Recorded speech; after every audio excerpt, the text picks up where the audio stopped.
Can you hear me okay? Just yes? Okay. I'm still learning how to use Zoom, so I wasn't sure. Here.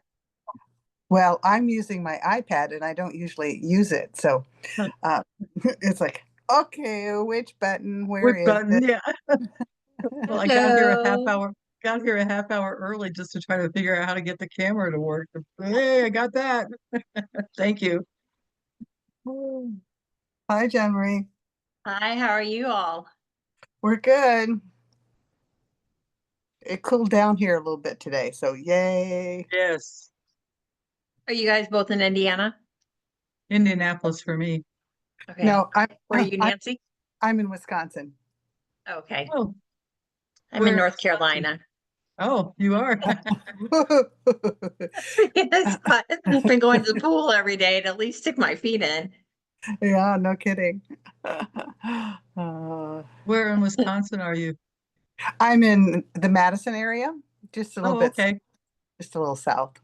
That was I, my I weekend stomping grounds back in my college and high school days. yeah, yeah, Oh, yeah. I grew up in southern Indiana. Um, oh, okay.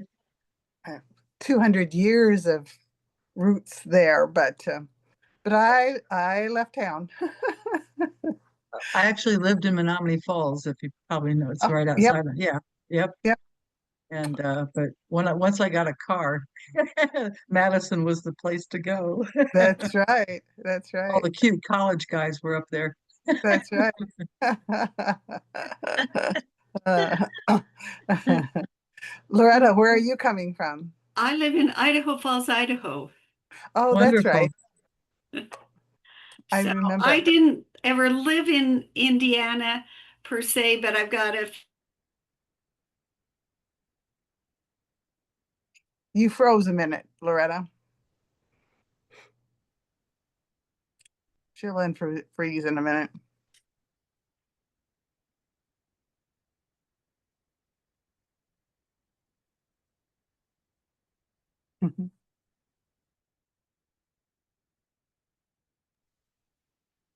The kids know the perfect time to call. I swear they think I don't do anything. Yep. Oh, give a few more minutes, see who else pops on. Yeah, I just went to a couple weeks ago, I went to Yay. Let's see. I want to share my screen quickly here.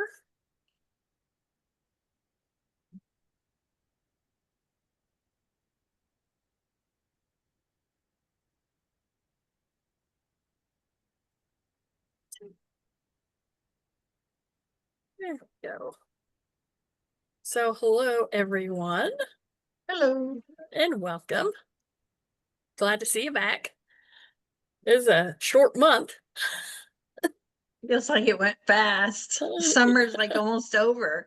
I know. It just flies by. So welcome. If we had anyone new here, I have our definition of a SIG to share. Let's see. Do we have anyone new? I think I recognize everyone. Yeah, I think I recognize everyone. Okay. I think we're good on that. And then we have our private Facebook group out there. I finally carved some time out this weekend to try to read and critique some samples, some submissions, and I have to set aside some hours, to focus. That's what I have to do. I'll be honest, I haven't had a chance to go in there and read everyone's thing, but this month I'm not going anywhere till the end of the month, so I have time. Just know, I see them come through. It's just, I have to set aside time. If I get started and get called away, then I just have to start over. So I try to set aside some time to focus.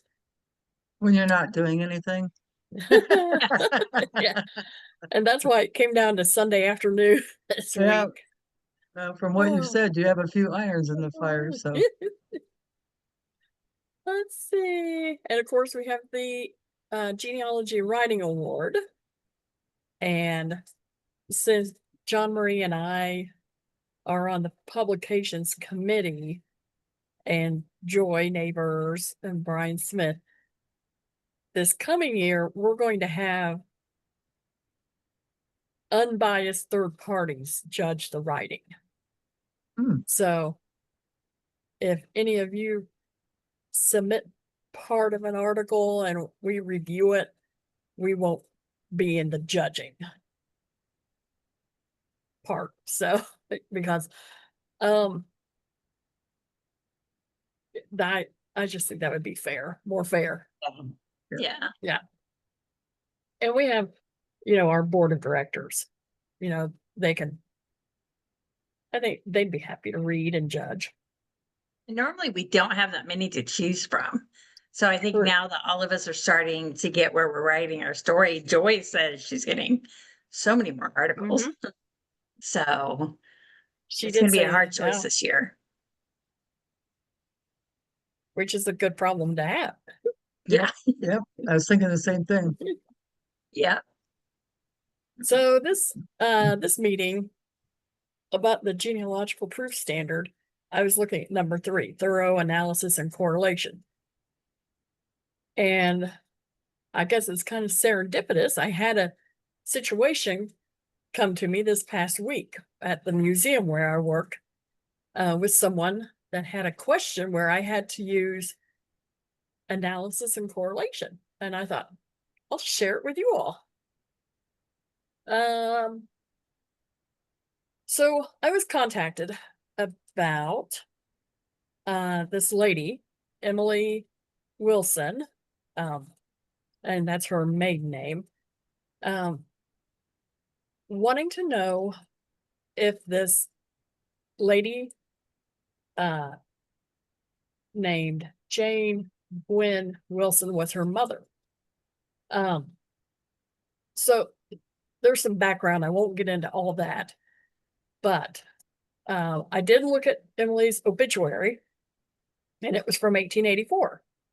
And I noticed this little section in her obituary where it said she removed with her parents to Indiana in 1826 and settled on the farm where Jacob Mason's family now lives.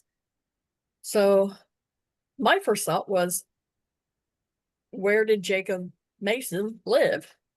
Because apparently that was the land her parents lived on when they came to Indiana. So I would have to check land records to find out how the land transferred down to Mason. And that's not online. It was actually in Wayne County, Indiana. I'd have to go over there.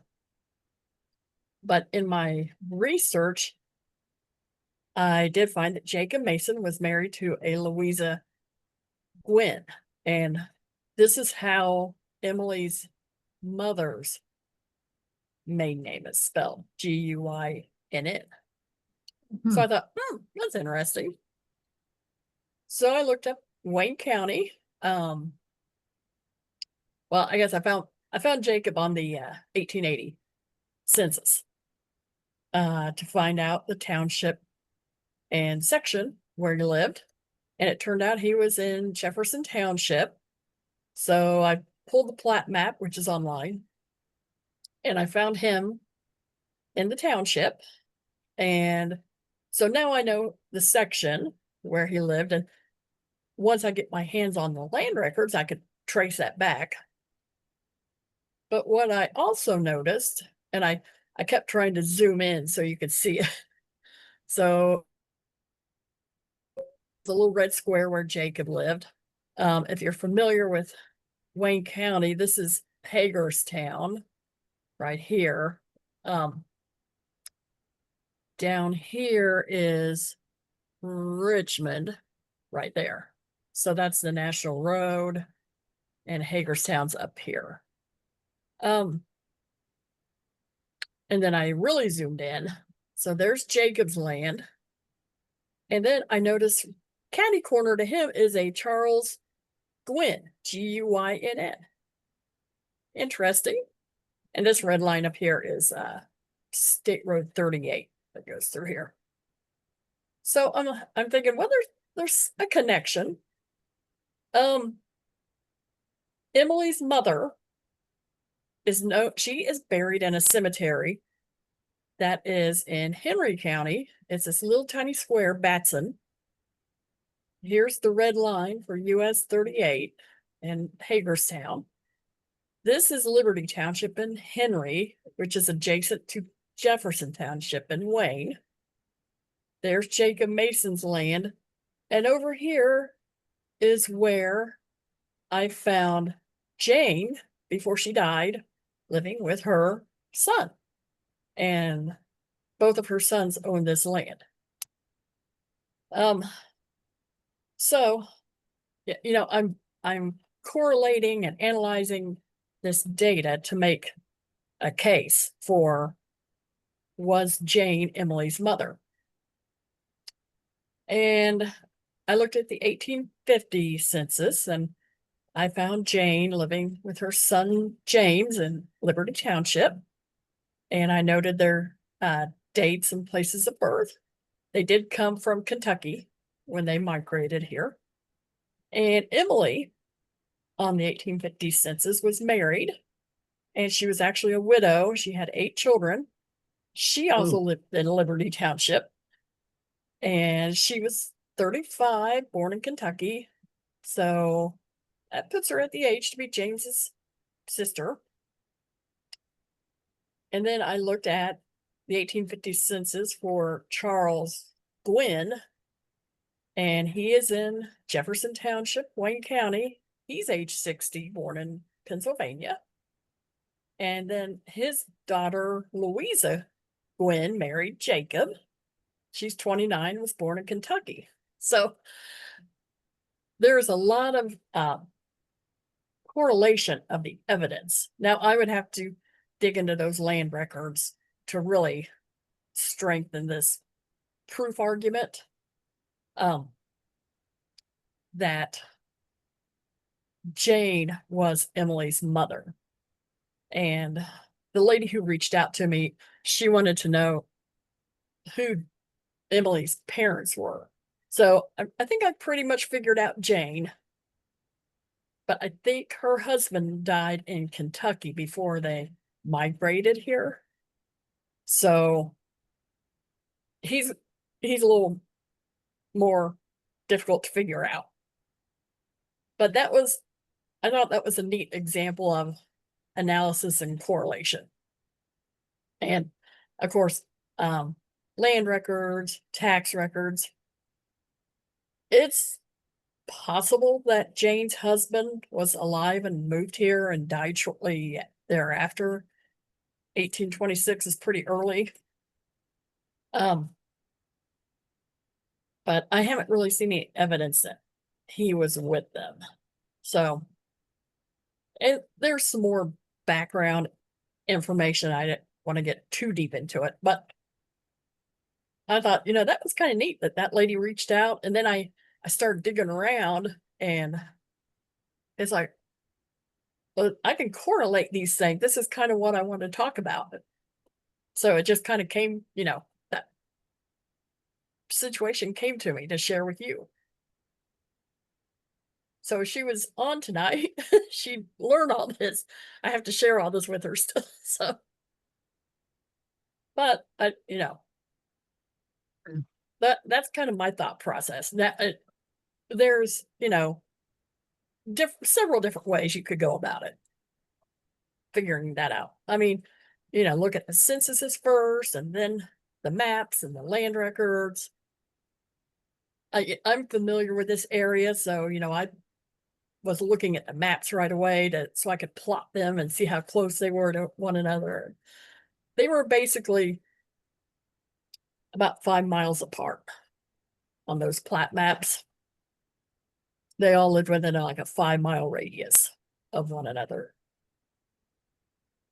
You So, could actually well, take yeah. that and build a timeline to even, and then that timeline kind of builds into a story Mhm. Mhm. to explain their life. Yeah. So it sounds like Charles and Jane were siblings, or I Mhm. guess maybe cousins, both from Pennsylvania and both migrated to Kentucky. So, I mean, there are different places to look for records too. I'm just kind of focused on Indiana, Yeah. but yeah, you know, you could really stretch that out for this Quinn family and um, maybe even the Masons. Mhm. But you know, I thought that was kind of interesting. Mhm. So that's all I had to share. I did my assignment for my Civil War guys and put it on the Facebook. I'm gonna stop share out of that. Did anyone have anything they wanted to share? Well, I was kind of thinking that that is somewhat similar to a process I've used, um, and see if I can explain this so it's not convoluted. But if let's say I learn about a woman's maiden name through a child's death certificate, but that woman and her husband were married, let's say in 1848. So if they're married then, but I know her last name, it's not possible to find her listed in the 1840 census, obviously. But if you go to 1850 and look for families with that same last name as her maiden name, sometimes you can narrow it down to two or three men who likely were her father. And then you go back to the 1840 census and see if there's a girl or a woman that would be about her age living in that Mhm. household. And of course, you can't be positive every time, but if you get lucky and there's only one family in the area with that last name, you can feel pretty sure. So, That's yeah. Sometimes it's you know a puzzle. That's kind of yeah, how I look at it as. And and but we you must love know, it. We love the rabbit holes, or we wouldn't be doing this, right? true. There's so many rabbit holes. Hmm. Oh golly, yeah. So are we talking about analysis and coordination or whatever it was? Oh, we can talk about anything. That's just uh my little plug for the GPS. Whenever you're doing your writing, the 5 steps of solid genealogical writing. Well, you And kind of made me think of something that I did back when, and I didn't realize it was analysis, but now I guess it was. I did Civil War soldiers in my family. I had pioneers in Ohio, Mhm. some of whom migrated into Indiana. They were kind of back and forth across the border there for a while. But they were the great big farm families with a dozen kids. And what I did was I have easel paper. This was during the pandemic. I had nothing else to do. I got this great big easel paper and I mapped out this big long tree with all the cousins of all the families. And there was only a certain time frame. They had to be a certain age to have been soldiers then. So it was much wider than tall, but then I saw who was married to whom, and I guess what this is leading to is that I got familiar with all of the names of the in-laws, all the families that intermarried. And ever since then, I can look at a census sheet and I'll see a name and I'll think, oh, that was at least related, as the spouse of a cousin, if not a spouse of a brother or sister or something. Mhm. And it really transformed how I looked at records in the various counties. It does. It worked real well for me. Uh-huh. I was just thinking when I found Emily as a widow with 8 children. I mean, there's 8 sources to look at their Mhm. records to see if they left a story about their mother and her parents. So, I mean, if I had unlimited hours, I could delve into those 8 children. Out But of yeah, Squeeze it in curiosity, there what, somewhere. go ahead. I'm Oh, sorry. go ahead. I was just telling her you can squeeze it in somewhere. Oh, yeah. Uh, Oh, I was curious about everyone's thoughts on using books like The History of Wayne County, for example, because if you have a family that was one of the early settlers, I hear mixed messages. Like if some of these books were published in 1896, for example, and so I would feel like that person who wrote it had a pretty close connection to the source material. But then other places, like when I applied for the first families in Claremont, Ohio, I wasn't able to use history of such and such a county as a source. So I didn't know what you all thought about using those books. they've been known to be called brag books. Ah, Um, the people who are noted usually had to pay to have their story published. I did not know that. Whoa, that So, changes the scope of things. so sometimes, it's all the good history of the family. But that's not to say that there isn't a nugget of truth in there, Gotcha. you know. Um, Well, and I always Yeah. use it for my family history because to me it's the viewpoint of the author or Right. so I mean I don't disregard it, especially if I'm trying to make the setting of the community they lived in. Sometimes I'll pull stuff out of that. But I Would you know use it as a source on, for example, if you were writing about one of those people and they were a Civil War soldier, would you use that book as a source? You would? Okay. I would personally. I don't know what you think, Kay. I would bolster it with like Civil War records, Gotcha. service records, a muster roll or like a volunteer enlistment form. I think that's when I was talking about my Ford fellows from the Civil War. John Ford was in one of those brag books for the county history, and his is kind of lengthy. And so I took everything he said, each little fact, and I researched it and to see if what he was telling was truthful because Yeah. it was published right before he died, so he would have been elderly. And for the most part, I could verify what he said, but then there are some things that I can't verify, like his grandfather was in the Revolutionary War. Can't find him. And I'll make a note if I can't verify something and I'll say, Mhm. well, this is what I have, but I can't confirm anything.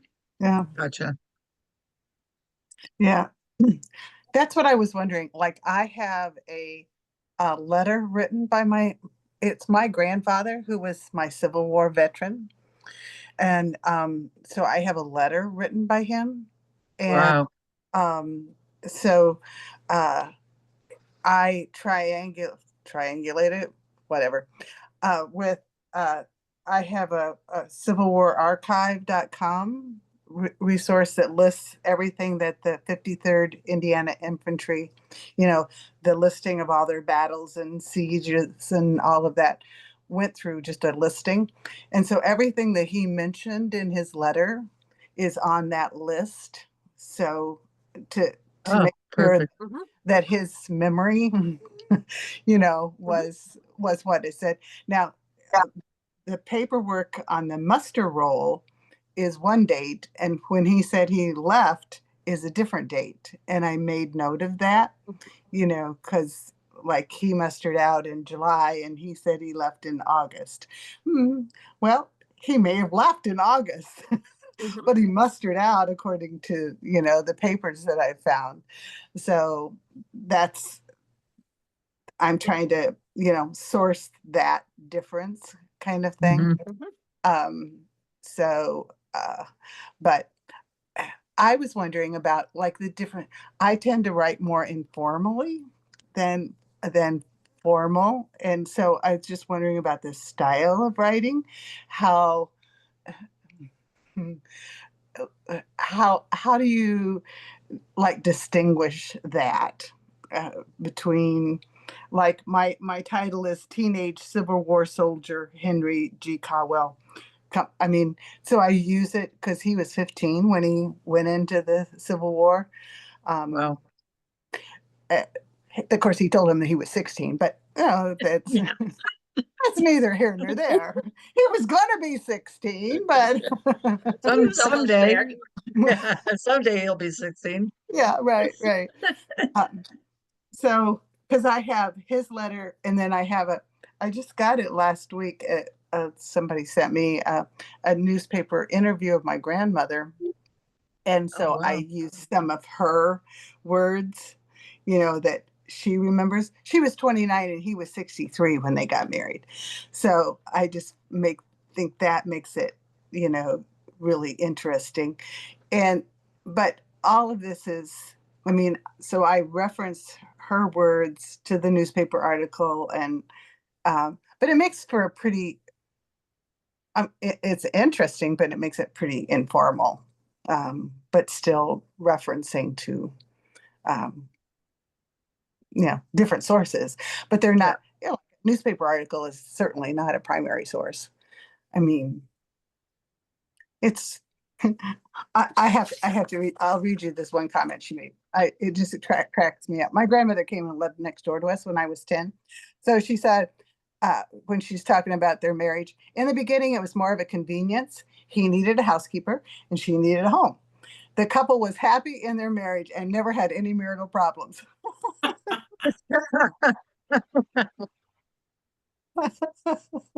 Sounds like the Yeah. perfect match. Yeah. When your eyes are wide open going into it, I guess, But she goes on, she said, she commented, with his age difference, he was more understanding and considerate. When he wanted to go someplace, we just loaded up the horse and buggy and went.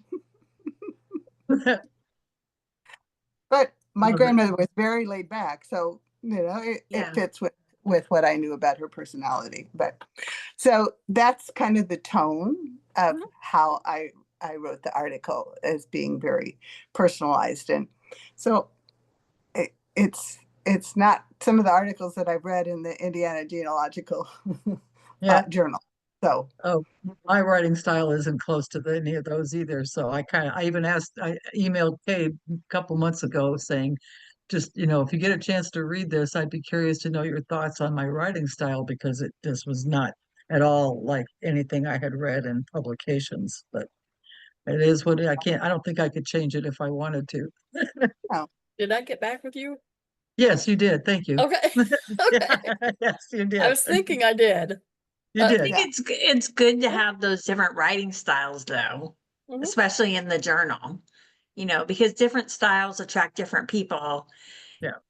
And like I'm more informal because I really put emotion. I'm trying to put emotion more into my writing, where I want people to feel what he's going through, which I haven't updated the new version I wrote yet. But so for me, I'm not so much wanting to inform, which I think is more, Mm-hmm. the informal writing is more, a personal touch. So, but I don't think there's any wrong way to do it. Okay. Yeah, I I think just if it's interesting to you, it'll be interesting to the reader. And I think her attitude might have reflected the times. I mean, I think that's just Absolutely. something in itself. Yeah. I mean, in 1910, she had a 10-year-old boy. She didn't have choices. I mean, Yeah. she really didn't have choices. So it worked for both of them, and they had 4 boys after they got married. So hey, it worked. I think even the tone of her letter makes her sound like she's very laid back, Yeah. Yeah. It's just what was. And so Grandpa was 74 when my dad was born. So that's stretched out the generation. You go, Yeah. go, Grandpa. You go, Grandpa. Well, I don't on think that that note, was that unusual either, though. I think that's another Oh. comment on the times, really. Mhm. Mhm. and kind of along those lines, I don't know if anybody else does this, but when I'm researching something in newspapers, if I run across something that is just really bizarre or unusual, I clip it and save it for myself because I'm like, Mhm. oh, you know. So I ran across one where I think the man was in his early 80s and his wife was in her late 20s. And the showed a picture of her in the hospital with him sitting next to her in the hospital bed, and she's holding the newborn. It was his 26th child. And the kicker was, she said she didn't even know she was pregnant because we just don't go to doctors. It's like, all of a sudden one day she's in labor and nobody knew it was coming. It's like, whoa, Wow. 26 children. You go, guy. Oh my golly.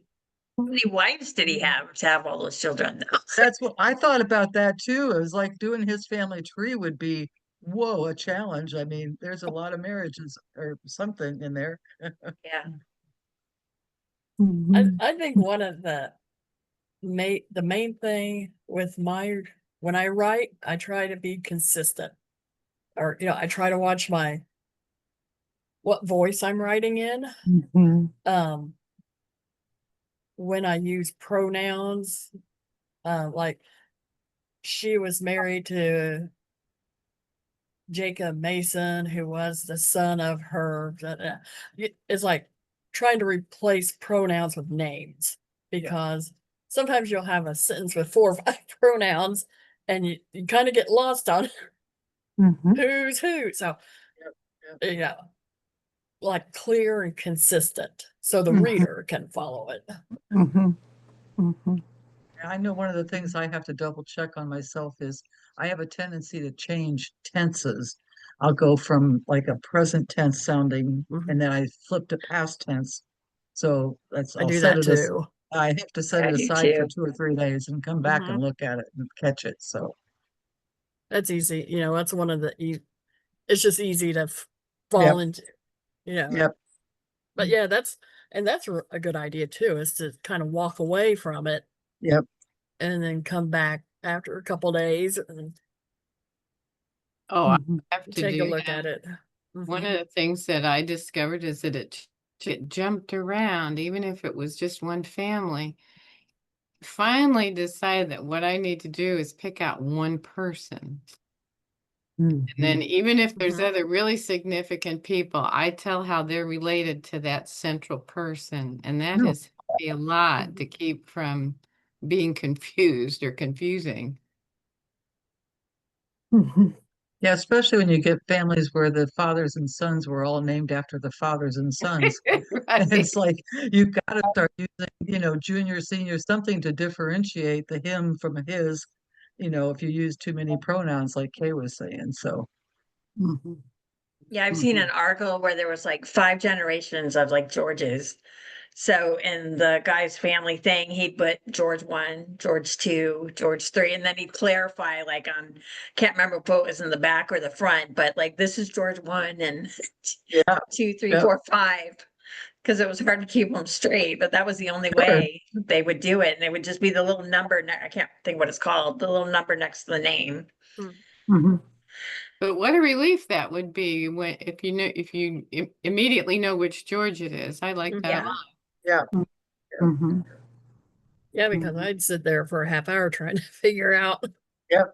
I'd be on Ancestry Uh, creating a tree just to try to figure out what they're talking about. It's like, but it's like, that helps a lot. Like with uh, the story about Pauline and the circus and the map. oh yeah,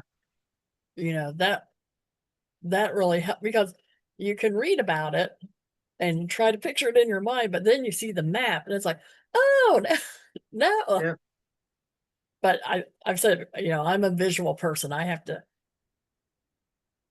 draw out trees and to figure out first cousin once removed or yeah. it can be challenging sometimes. Mhm. Mhm. How A do you lot of the guys times. handle how do you guys handle like like different terms that like they would have used back then to now, like without offending anybody. You know what I'm saying? Mm. Like racial Well, slurs or something like yeah, that? like or- even racial slurs, how would you handle, because I mean, if you're reading a letter and it says Negro Yep. and you're trying to convey that, like, do you just put Negro in or do you turn it to modern day terms? How do you guys handle that? If it's a Mm. quote or something that someone wrote, I would do it verbatim myself. But if it was a biographical rather than autobiographical approach, I might change it because I'm not changing someone's quote or their words. I'm changing their um, perception of what Right. happened. Mhm. My thought. I have a thought about that. I have all kinds of stuff from my grandfather, who was a minister, and one of the sweetest, kindest people I know. He obviously he was my grandpa. Um he, he was approached by the Klan back in his early preaching days because they did a lot of operating through the churches and, talking about the Christian values and protecting women and all that stuff. And they kind of expected him to come to meetings, and he kindly declined. I don't know what kind of pressure he came under after that, but he mentioned it in one of his journals. Well, later I found a newsletter. It was from 1926. That was one of his church newsletters, and it had a Sambo joke in it. Oh, And I was so shocked. But then I realized that was the norm in 1926. yep. Even for a preacher who refused to associate with the Klan under social pressure. And that really impressed me that it was everywhere, that was the norm. Yeah. So in that regard, I think I agree about quoting verbatim. You might want to qualify it to make yourself feel better, but Yeah. that was such a shock. I just, yeah. Yeah.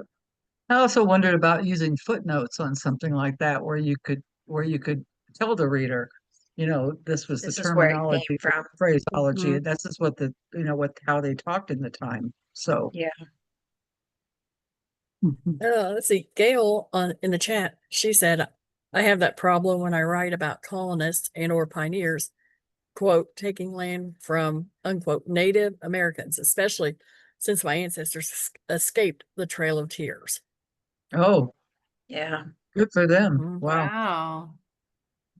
Were they part of the ones that came to Indiana, the early trail, the non-Trail of Tears Cherokee by any chance? Because I remember learning about the small sect of Cherokee that managed to escape the Trail of Tears came to near Terre Haute area. Didn't know that. Yeah, 1830s, 1835, somewhere in that time frame. I'll let you know. I think it's hard with writing family history anyway, because we're all going to come to a point in one of our ancestors where we're going to touch on a touchy subject. Yep. Because I mean, even people will get upset when you post on social media about, like a 19-year-old marrying a 70-year-old man, but Yep. back then it was like, it was okay, Yep. you know? I've often felt like the first marriage was usually love, and after that it was necessity. Mm, For yeah. in some level, for either or both of them. That could Well, have been especially for women back then, if exactly. you were a widow, I mean, luckily my time when I was a widow and had 4 kids, I could make it on my own. I didn't have to, back then women didn't have many choices. No, Right. no. Yep. Gail said, no, mostly still in Tennessee. There's no direct documentation, only family community stories. I Gotcha. did find a letter my great grandfather wrote to the BIA explaining why his family was not counted in 2 U.S. censuses. Wow. They were hiding way back in mountainous woods. Wow, That's that's a awesome. You have a story in letter. itself. You did indeed. Hmm. My Really? great grandfather back in the I guess 1920s was part of a vaudeville act, and he wore blackface. And I have a picture from a newspaper Oh my Wow. God. of him in blackface. Wow. Oh golly. Yep. Mm-hmm. Oh, let's see. Okay, about the Pauline story. This is Gail's great aunt who owned and managed Russell Brothers Circus. Okay. There are so many obvious gender issues in Pauline's story. Maybe I should target it toward a woman's study journal rather than a genealogical journal. What do you think? Mm. That could be Inter- fun. Mhm. Yeah, that could be. Mm-hmm. Be very interesting. That is interesting. Yeah. I mean, I could do something like that with my grandma because she actually was a divorcee, but on the 1910 census, she was widowed. And I tend to think that probably happened Yep. more often than not. Yep. Yeah.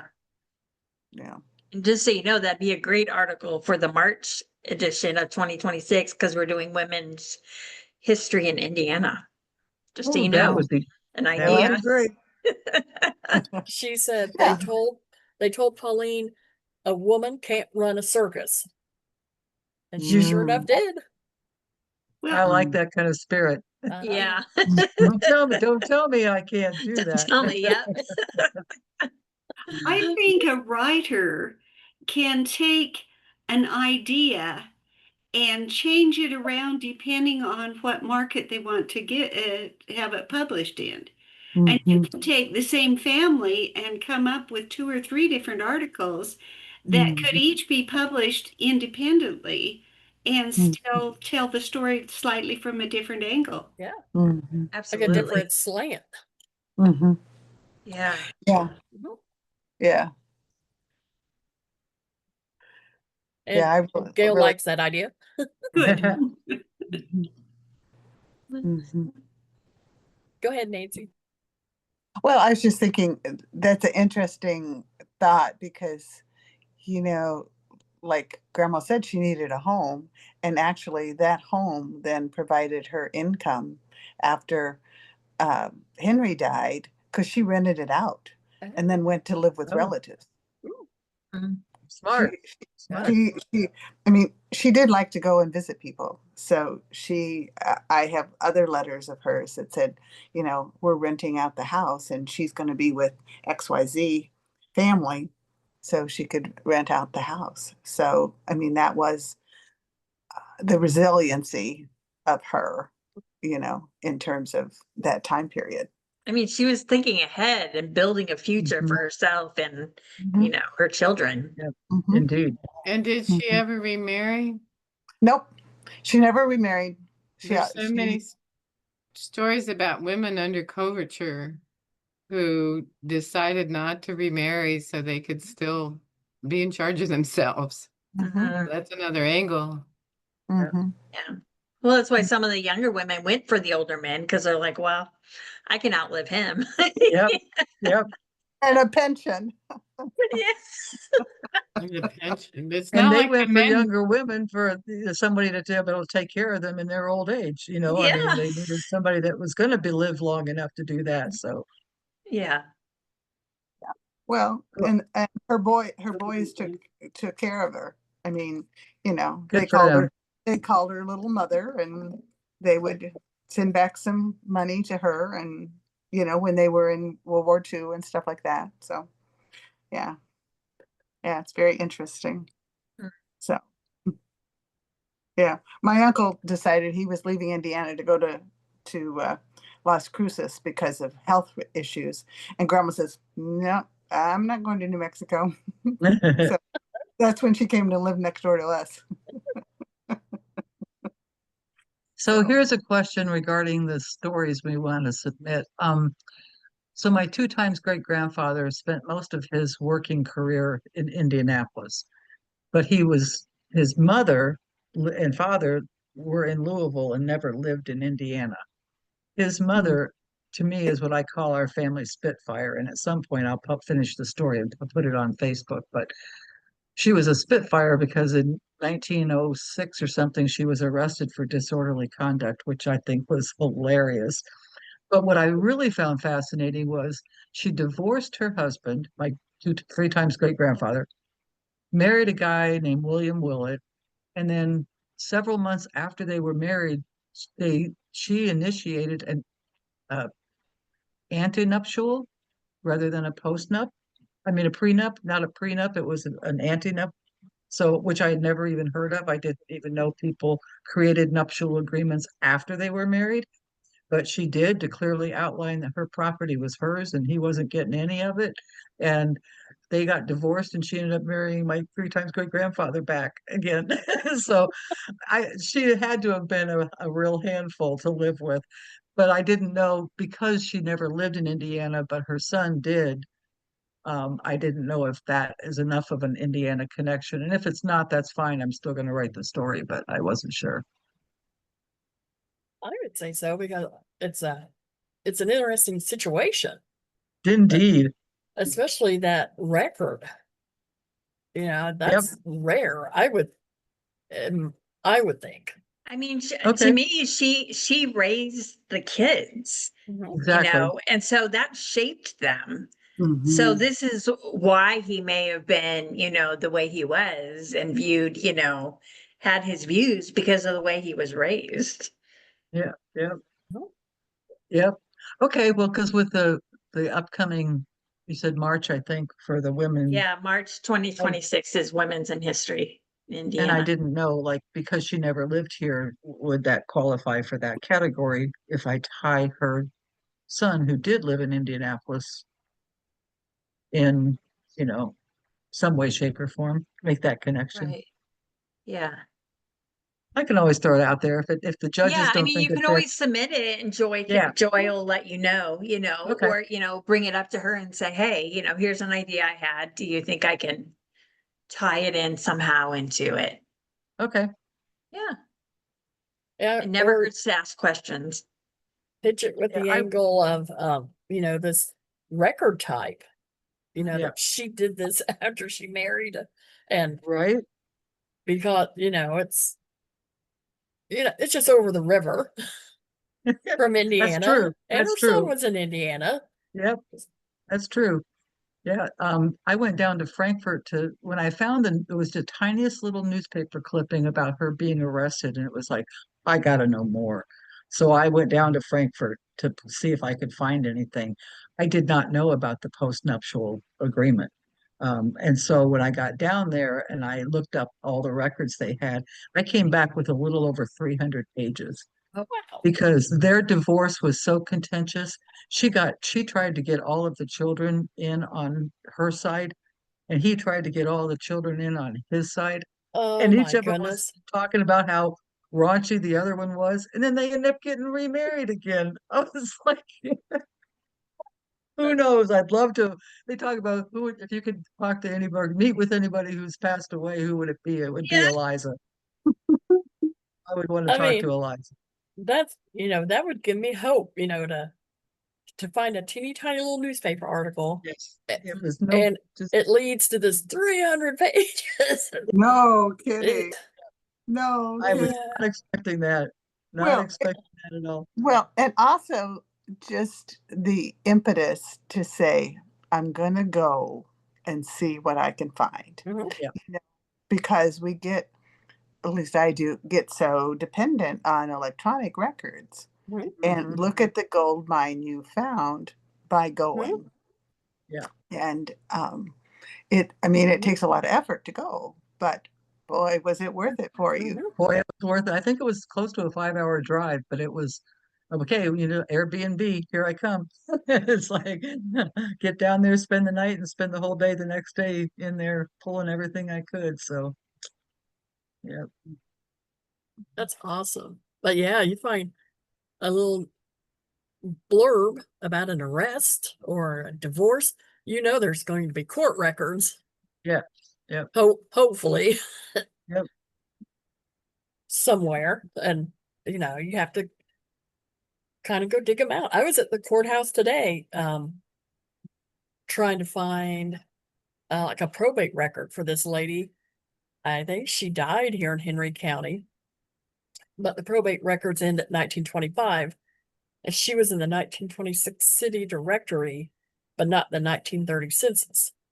So I went to the courthouse and I was pulling those ledgers off the shelf and couldn't find her. So I don't know. I don't know where she went. But I had a friend of mine who had never searched in our county clerk's records room.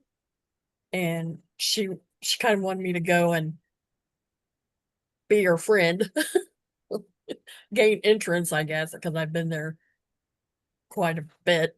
Moral And support counts for a lot. Yeah, it does. so she found what she needed, and I was up there poking around and found 3 ledgers of late birth certificates in our county, which I didn't know we had. And they're from like 1940 to 1950 for Social Security purposes. And I was just up there looking looking at what the books were. And I didn't even know we had those. It's good to snoop. Yeah. All the time. There you go, John Marie. There's an article for you. It's good to snoop. What are you gonna find? I think I counted 13 books I pulled off the shelves. So I got my arm work out, and she was still jotting notes, and so I was just looking at titles to see what I could find. And our courthouse, you can't take your phone in, so you Oh. have to take notebook and pencil or pen. And if you can get someone to copy the ledger for you, that's great, but they're usually real busy. So I just jot down the pertinent information. Huh. And where I found it. It goes much more quickly. Yeah. I was gonna say, did you take a picture? But no. Just in It's my funny. mind. Yeah. Funny how many places you can take a phone and how many you can't take a phone. Well, nowadays they're making those cameras that have, or the Oh. sunglasses that have the camera in it. There you go. GoPro. If you're an attorney, you can take your phone in. And actually, she is an attorney. I think she's retired though. I think you have to be an active attorney on a case. So if I That's- go in wearing a suit and carrying a briefcase, I Yeah. could probably. Are they gonna ask for credentials? There you go. Are they gonna ask I- for credentials? I don't even know. No, I wouldn't do that. You I do have wouldn't to do go that. through the scanner. Yeah. And like I got beeped probably from my medical ID bracelet and they had to scan me with a wand. I'm like, I just want to take notes. That's all I'm here for. So, but yeah, I just went in there and poked around politely. Yeah. So what's the deadline for the Civil War stories? Yesterday?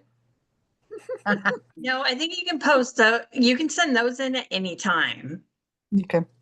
So we've got September, which is probably due like what, mid-August, is World War II, the 80th anniversary. Hmm. And then December issue is America 250, and so early pioneers, and that can actually be like anything though. So I mean that might be a good one for the Civil War ones, because it's leading up to where we are today. And then of course March 2026 is Women's History in Indiana. June 2026 is Juneteenth and Indiana's African American history.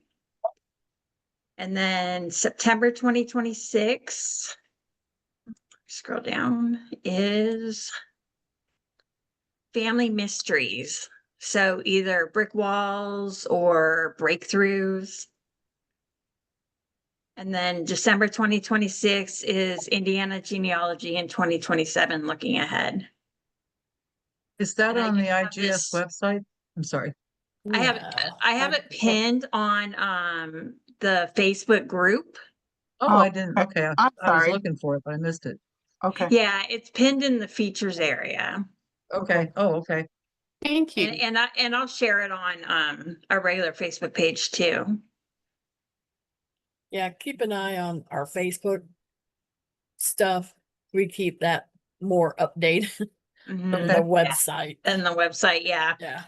Because we have to normally go through different channels to get stuff posted on the website. So it's just quicker and Yeah. easier to quickly just toss it on social media. Okay.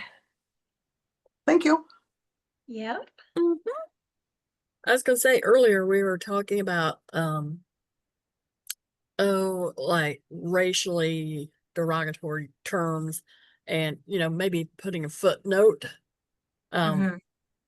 The GPS, the next thing is addressing conflicting evidence. Where was I going with that?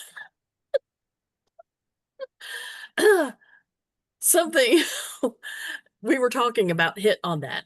Yeah. Addressing The, a the conflict. terms. Yeah. Like Modern terms to historical terms. I think it was kind of like something that was said in the county history and then something different.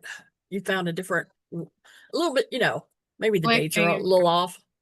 And so you address it and you say, well, it was probably because he misremembered it. That's Right. Like I did with, because Henry said he got out in August and the yes. must roll says a different date. So, he Yeah. got home. He probably had to walk home. So he got home in August. I mean, that's just an assumption on my part, but it is a different date. So, Well, and That's where- it yeah. could have impacted like traveling where he got discharged from to where he Exactly. was going. Yeah. yeah, I'll have to look and see if I can find out when he got discharged because I know where he was to muster in Mhm.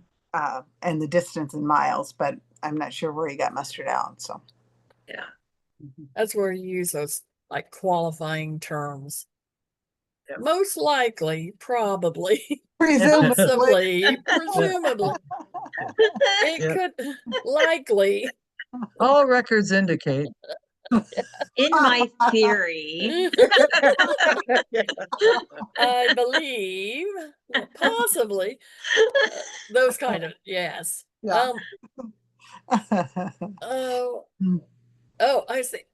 Well, at the museum, we're talking about the Sultana disaster at the end of the Civil War, where they released those prisoners, and they all jumped on the Sultana to go up the Mississippi. And I mean, that thing was like 10 times overloaded and Oh. exploded in the middle of the night. And oh my, just what a tragedy. And what's the Indiana connection? I mean, I had a soldier that didn't make it home because of that, and another one that testified for his widow's pension. Were there a lot of Indiana soldiers involved?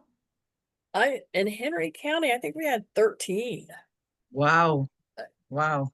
And like 6 survived, 7 didn't. But yeah, that's so for the whole state, I don't know.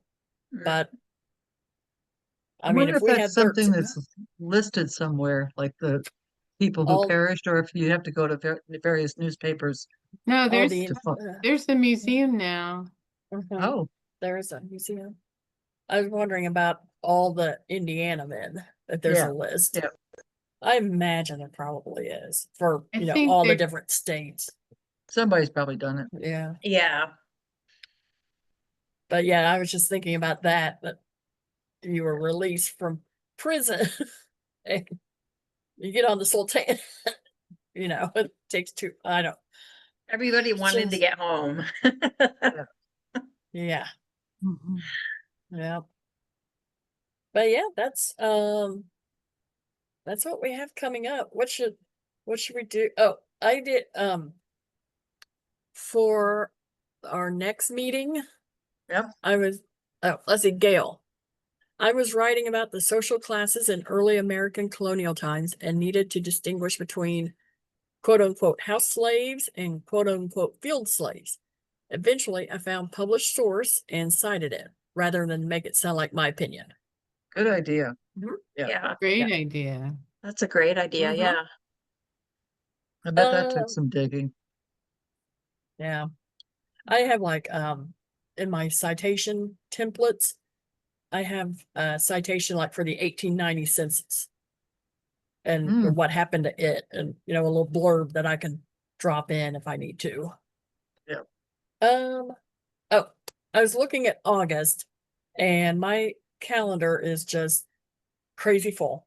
So I chose a date. Let me see here. Let me scooch back to this.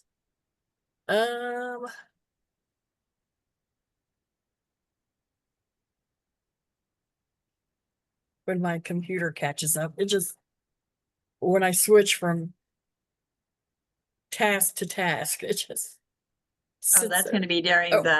There you go. the Jewish Genealogical Society International Conference too. Yes. Yep. Yes. Let me see. John Marie's presenting at that. Yep. I'm gonna go be there because it's in Fort Wayne. Let's see. Oh, August. Yes, the 5th is Facebook Live. The 12th we would have met. We'll be in Fort Wayne.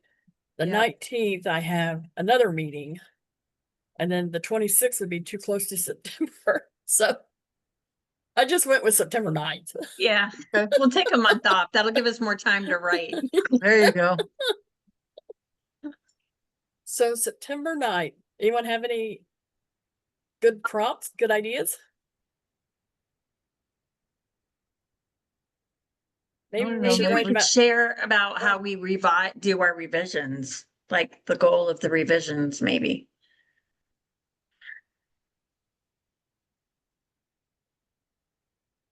Oh, I'd like to hear how other people do revise. That would be interesting. Yeah, because I struggle with that one. I'm like, I certain information, and then I'm like, well, maybe that should be up here, and I keep playing with it. I put it aside and then I go back to it and think I've done much better. And then I put it aside again and then I come back to it and I think, oh, that's, wait, that doesn't work. And then I put it aside. This could go on forever. It's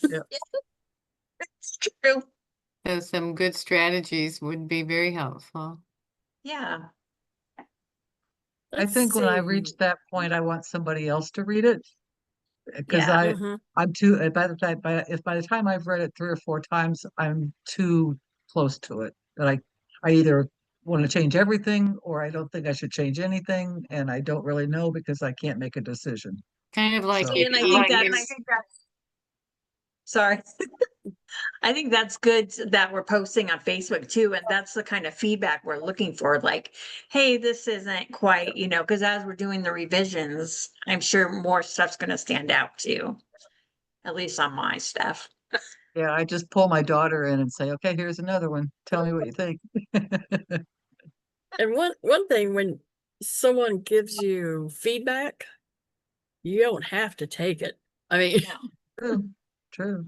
it sometimes I'm reading someone's writing and I'm thinking, well, I might write it this way. And then I'm like, maybe they don't want to. So, it's kind of a subjective thing. Yeah. And Yeah. if it looks fine the way it is, then who am I to say? Yeah. So for our next one, if you want to write something and leave it in Word, Microsoft Word form instead of PDF, then I can open it in Word and make edits where you can see. Do it like in red. Yeah. Yeah. Or comments out to the side. Okay. If you guys are, if it's a piece of writing that, you don't plan on publishing right away or something like that, or Yeah. you don't mind sharing on, I mean, it's a private Facebook group, so, Yeah. and then because sometimes when I'm editing someone's, I'll open up a new sheet and put all the edits out there in a different sheet. And it's like, that would just be hard for me to look at that and go back and change and look at that, go back. If it's all in already on the Word document, I could see the thinking, I guess. Yeah. But, I'd say, like 200 to 300 words. And then, that'd be manageable to give feedback on. Yeah. And yeah, if it's in Word, and then maybe save it with the word revision on it once you revise something like that. Revision 1. Like each revision time you do 2. a revision, though, do like 2 or revision 3. Yeah, That will help us keep track of everyone's Mhm. revisions. Or just put your name after, like, revision by K or Oh, there you go. something like that. Whatever works, We'll figure it out. Well, yeah. It's not like we're doing this for money. Yes. We're just doing this to learn. No. This is for So- all of us to help each other. Yes. Yep. So September 9th at 6:30. Yep. Let's Yep. see. Okay. That's cool. I wanted to put that out there and I'll add it to my calendar. All right. I've got it on mine already. Now I have to think about what to write. I might write about Jacob Mason and that whole situation. There you go. And This was a very productive Yeah. meeting. I'm really enjoying this. thank you. I'm glad. I'm glad. I think it really helps to have like a support system when you're trying to, because none of us are, writing books, and having them published or everything. It's just trying to get our ancestors' stories together, and getting it published in the journal is just preserving that story. But I think this is really, like, even for me, it's helping pushing me to share the stories that I've wanted to share, but I just haven't. And I need that motivation. And you guys have been an amazing group that's really helped me do that. So I'm exactly in the same boat, John Maria. It's like it's been rolling in my head for the 30 years I've been doing genealogy.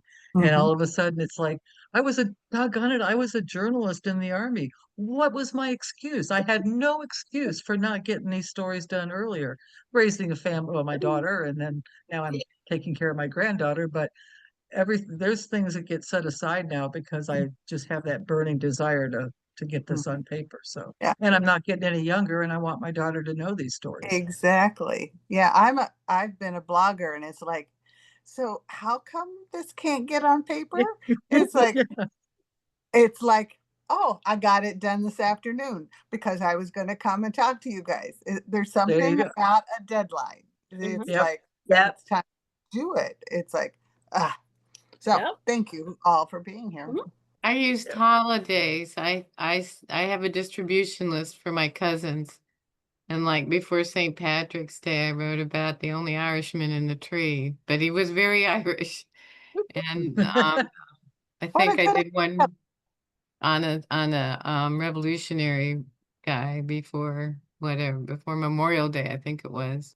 So those are the deadlines I've set for myself. That's But a you're great right. idea. You need a deadline to Yeah. make it work. Yep. Uh-huh. Then I feel like at least they have it. I don't Yeah. get a lot of feedback, but at least they have it. Yeah. Yep. Good idea. Really good idea. So, Yeah. all right. That's awesome. I need to go eat supper. So, Hey, Well, this thank has been you. great, you guys. Thank you Yes. all very much. Yep. thank you. Yep. Good seeing you. Night. See you Take care. soon. You too. Bye-bye. Bye.